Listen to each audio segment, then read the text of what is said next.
Being a paleontologist and getting to work at Dinosaur is really exciting.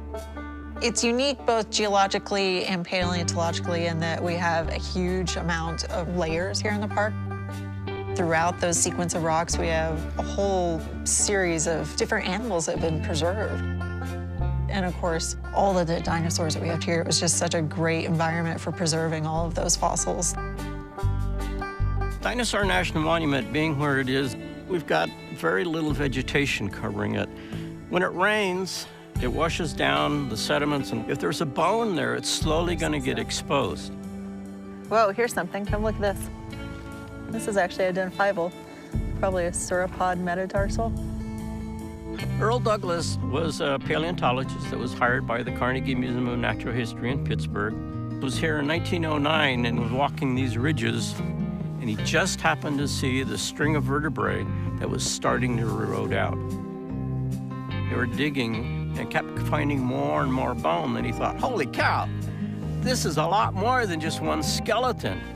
And they ended up staying here digging for 13 years and shipped back over 350 tons of dinosaur bones.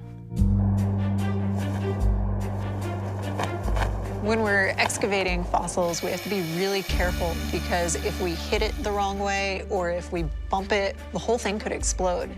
And that's really heartbreaking when you think about the fact that that fossil might be 104 million years old, that it's lasted that long, and all it takes is one mistake. Once we take a bone back to the lab and start cleaning it, we learn even more about it, whether it had been broken in the past, perhaps, or maybe there might be a shed tooth in there that might tell us if they were being scavenged upon after they died. We kind of have to take our time and go through one step at a time. So what can that tell us about the environment, or what can that tell us about how this animal maybe died, or even how it maybe lived?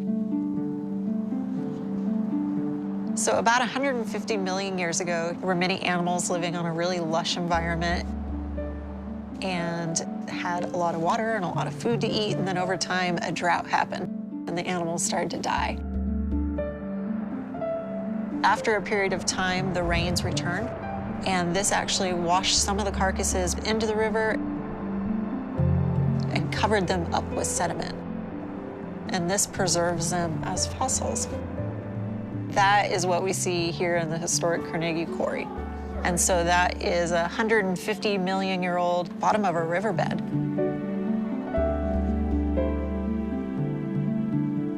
And we know that this type of event with the drought and then the rains returning happened at least 3 different times. And so we get a lot of disarticulated dinosaur remains.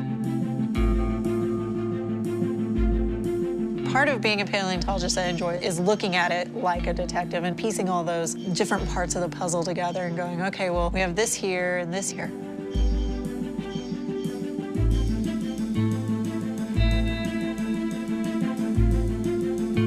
It's really exciting to be here at the quarry when people are visiting it, especially for the first time, because you can almost hear the air just coming out of their lungs, like, because you have that reaction when you see it. It's so much larger than you probably expect.